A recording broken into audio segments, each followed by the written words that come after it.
আমাকে যদি প্রশ্ন করা হয় পৃথিবীতে মেয়েরা স্বার্থপর না ছেলেরা স্বার্থপর, আমি উঁচু গলায় চেঁচিয়ে বলে দেব আমরা ছেলেরাই স্বার্থপর। আমি সমাজে অনেক বিধবা নারীকে দেখেছি যে স্বামী মারা যাওয়ার পর আবার বিয়ে না বসে যৌবনের মোহ ত্যাগ করে হাতের মেহেদির রং উঠে গেছে মাটি কেটে মৃত স্বামীর সংসারের হাল ধরতে। কিন্তু আমি কোনো পুরুষকে দেখি নাই এই সমাজে যে কাউকে ভালোবেসে বিয়ে করে বউ মারা যাওয়ার পর ওই ভালোবেসে বিয়ে করা মৃত মেয়েটির মায়া এবং তার স্মৃতি আগলে রেখে সারাটা জীবন কাটিয়ে দিতে।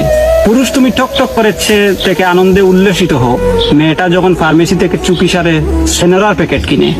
সারাদিন একটা মেয়ে রান্না বান্না ঘর গুছানো সংসারের সব কাজ করে হাতের ফুসকা ফেলেও তা লুকিয়ে রাখে, কাউকে দেখতে পর্যন্ত দেয় না।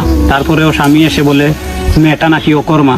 পুরুষ তুমি অকর্মা বলার আগে একবারও ভাবনি যে মেয়েটা তোমাকে বাবা ডাক শোনাবে বলে 10 মাস 10 দিন শত কষ্ট দুঃখ সহ্য করে গর্ভে সন্তান ধারণ করে। তারপরেও তুমি কি করে পারো স্বার্থপর হতে?